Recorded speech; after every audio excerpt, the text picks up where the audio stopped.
Assalamualaikum warahmatullahi wabarakatuh. Kami dari kelompok 4 yang beranggotakan Damayanti Lel Muflikah, Dipitasari, Indar Mutmainah Purnami, Mah Bukhari, dan Rudi Francisca Trieffendi. Di sini kami akan mempresentasikan hasil diskusi kami. Langsung saja, set pertama mengenai pengertian dari ketela pohon, yaitu atau biasa dikenal dengan singkong atau ubi kayu, yaitu pohon tahunan tropika dan subtropika dari keluarga Euphorbiaceae. Singkong biasanya dijadikan sebagai olahan pangan karena kandungan karbohidratnya yang tinggi, sedangkan daunnya biasa dijadikan sebagai sayuran. Di Indonesia sendiri, singkong merupakan produksi hasil pertanian pangan kedua terbesar setelah padi, sehingga singkong mempunyai potensi sebagai bahan baku yang penting bagi berbagai produk pangan dan industri.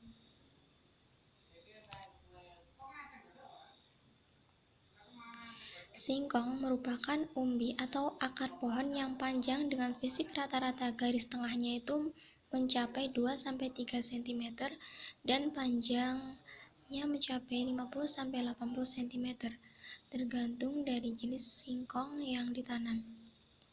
Daging umbinya itu berwarna putih atau kekuning-kuningan.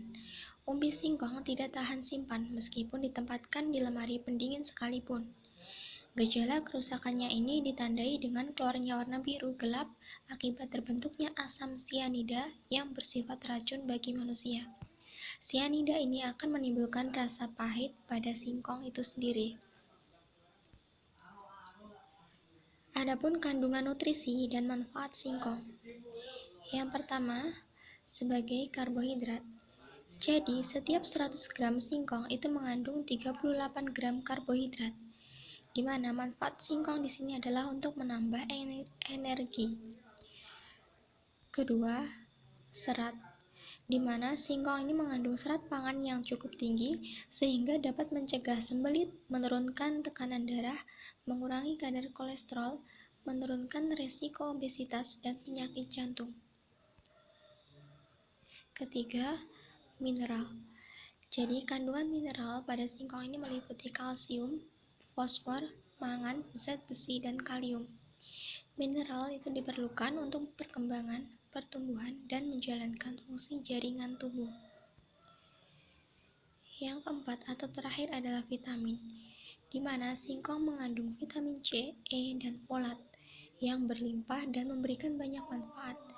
Salah satu manfaatnya adalah untuk melindungi dari kanker usus besar dan mengurangi risiko komplikasi selama kehamilan, melindungi dari penyakit jantung koroner, dan beberapa jenis kanker. Ubi kayu sendiri dibagi menjadi 3 bagian.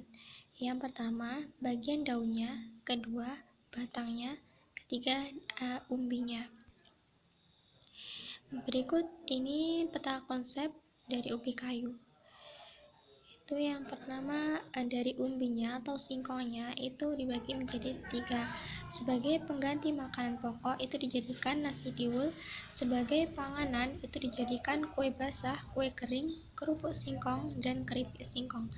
Kemudian sebagai bahan baku industri itu dijadikan sebagai tepung dan pati. Kemudian untuk daunnya sendiri itu bisa dijadikan sebagai pakan ternak, sayur mayur, maupun sebagai kompos.